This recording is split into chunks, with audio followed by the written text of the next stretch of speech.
Hi all, ಎಲ್ರಿಗೂ ವರಮಹಾಲಕ್ಷ್ಮಿ ಹಬ್ಬದ ಶುಭಾಶಯಗಳು. ಇದು ಹಬ್ಬದ ದಿನದ ವ್ಲಾಗ್ ಆಗಿರುತ್ತೆ, ಮಾರ್ನಿಂಗ್ ಆ್ಯಂಡ್ ಈವ್ನಿಂಗ್ ವ್ಲಾಗ್. ನನಗೆ ಬೆಳಗ್ಗೆ ಪೂಜೆದು ಅಷ್ಟು ಡೀಟೇಲ್ಡಾಗಿ ವಿಡಿಯೋ ಮಾಡ್ಕೊಳ್ಳೋದಕ್ಕಾಗಲಿಲ್ಲ, ಯಾಕಂದರೆ ನೈವೇದ್ಯಕ್ಕೆಲ್ಲ ರೆಡಿ ಮಾಡಿಕೊಂಡು 5:30 ಒಳಗಡೆ ಪೂಜೆ ಮಾಡೋದ್ರಲ್ಲೇ ಆಗೋಯಿತು. ಆ್ಯಂಡ್ ನಾಷ್ಟ ಮತ್ತು ಊಟಕ್ಕೆ ಲೇಬರ್ಸ್ ಎಲ್ಲ ಇದ್ದರು, ಸೊ ಡೀಟೇಲಾಗಿ ವಿಡಿಯೋ ಮಾಡ್ಕೊಳ್ಳೋದಕ್ಕಾಗಲಿಲ್ಲ. ಇನ್ನು ಸಂಜೆ ನೈವೇದ್ಯಕ್ಕೆ ಅಂತ ಹೇಳಿ ನಾನಿಲ್ಲಿ ಸಬ್ಬಕ್ಕಿ ಖೀರ್ ಮಾಡೋಣ ಅಂತ ಹೇಳಿ ಮಾಡ್ಕೊಳ್ತಾ ಇದ್ದೀನಿ. ಅದನ್ನು ಮಾಡೋಕ್ಕೆ ನಾನಿಲ್ಲಿ ಸ್ವಲ್ಪನೇ ಸಬ್ಬಕ್ಕಿ ತೊಗೊಂಡಿದ್ದೀನಿ, ಒಬ್ಬಟ್ಟೆಲ್ಲ ಇರೋದ್ರಿಂದ. ಅದನ್ನು ಹುರ್ಕೊಳ್ಳೋದಕ್ಕೆ ಅಂತ ಹೇಳಿ ನಾನಿಲ್ಲಿ 1 ಸ್ಪೂನ್ ತುಪ್ಪ ಹಾಕ್ಕೊಳ್ತಾ ಇದ್ದೀನಿ. ತುಪ್ಪ ಏನಕ್ಕೆ ಹಾಕ್ಕೊಳ್ತಾ ಇದ್ದೀನಿ ಅಂದರೆ ಟೇಸ್ಟ್ ಕೂಡ ಚೆನ್ನಾಗಿರುತ್ತೆ, ಆ್ಯಂಡ್ ಬೇಯಿಸ್ಕೊಂಡಾಗ ಅದು ಹುಡಿಯಾಗಿ ಚೆನ್ನಾಗಿರುತ್ತೆ. ಇಲ್ಲಾಂದರೆ ಜೆಲ್ಲಿ ಥರ ಆಗೋಗ್ಬಿಟ್ಟಿರುತ್ತೆ. ಅದಕ್ಕೆ ಎಷ್ಟು ಬೇಕೋ ಅಷ್ಟು ನೀರನ್ನು ಹಾಕ್ಕೊಂಡು ಇಲ್ಲಿ ನಾನು ಲಿಡ್ನ ಕ್ಲೋಸ್ ಮಾಡ್ಕೊಳ್ತಾ ಇದ್ದೀನಿ. 2ರಿಂದ 3 ವಿಷಲ್ ಬಂದರೆ ಸಾಕಾಗುತ್ತೆ. ಇಲ್ಲಿವಾಗ ಬೆಂದಿದೆ ಅದು, ನೋಡಿ ಓಪನ್ ಮಾಡ್ತೀನಿ. ಎಷ್ಟು ಅರಳಾಗಿ ಬಂದಿರುತ್ತೆ. ತುಪ್ಪ ಹಾಕ್ಕೊಂಡು ಬೇಯಿಸ್ಕೋಬೇಕಾದ್ರೆ ತುಪ್ಪ ಹಾಕ್ಕೊಳ್ಳಿ, ಇಲ್ಲಾಂದರೆ ಹುರ್ಕೊಳ್ಬೇಕಾದ್ರೇ ತುಪ್ಪ ಹಾಕ್ಕೊಂಡು ಮಾಡ್ಕೊಳ್ಳಿ. ಇದು ಚೆನ್ನಾಗಿ ಬಂದಿದೆ. ಇವಾಗ ಇದಕ್ಕೆ ನಾನಿಲ್ಲಿ ಟೇಸ್ಟ್ಗೆ ಎಷ್ಟು ಬೇಕೋ ಅಷ್ಟು ಸಕ್ಕರೆ ಹಾಕ್ಕೊಳ್ತಾ ಇದ್ದೀನಿ. ಕನ್ಸಿಸ್ಟೆನ್ಸಿ ನೋಡಿಕೊಂಡು ನಾನು ಹಾಲನ್ನು ಸೇರಿಸ್ಕೊಳ್ತಾ ಇದ್ದೀನಿ. ನಾನಿಲ್ಲಿ ಬಿಸಿ ಹಾಲನ್ನು ತಗೊಳ್ತಾ ಇದ್ದೀನಿ, ಬೇಗ ಆಗುತ್ತೆ ಅನ್ನೋ ಕಾರಣಕ್ಕೆ. ಚೆನ್ನಾಗಿ ಒಂದು ಸಲ ಮಿಕ್ಸ್ ಮಾಡ್ಕೊಳ್ಳಿ. ಇನ್ನೂ ಬೇಕಂದರೆ ನೀವು ಆ್ಯಡ್ ಮಾಡ್ಕೋಬೋದು.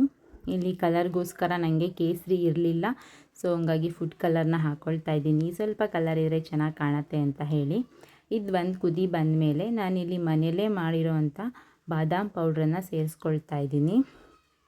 ಸೇರಿಸ್ಕೊಂಡು ಚೆನ್ನಾಗಿ ಮಿಕ್ಸ್ ಮಾಡಿಕೊಂಡು ಲಮ್ಸ್ ಇಲ್ದಲೇ ಇರೋ ಥರ ಚೆನ್ನಾಗಿ ಕುದಿ ಬಂತು ನೋಡಿ. ಇವಾಗ ಇದಕ್ಕೆ ತುಪ್ಪದಲ್ಲಿ ಕರೆದಿರೋ ಡ್ರೈ ಫ್ರೂಟ್ಸ್ನ ಸೇರಿಸ್ಕೊಳ್ತಾ ಇದ್ದೀನಿ.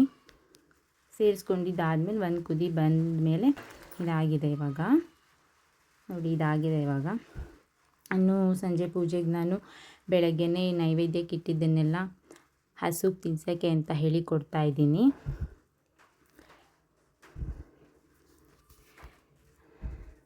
ಸಬ್ಬಕ್ಕಿ ಖೀರನ್ನ ನೈವೇದ್ಯಕ್ಕಿಟ್ಟು ನಾನಿಲ್ಲಿ ಪೂಜೆ ಮಾಡ್ಕೊಳ್ತಾ ಇದ್ದೀನಿ.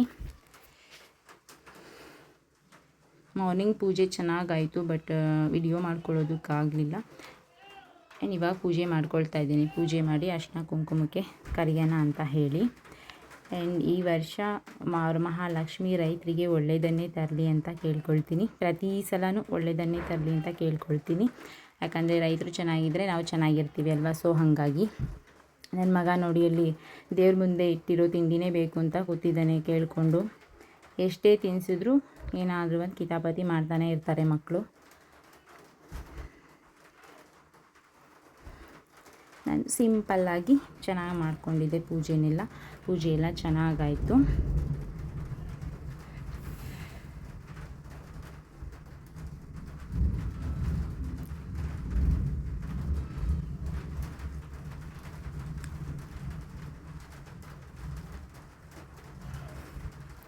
Thanks for watching.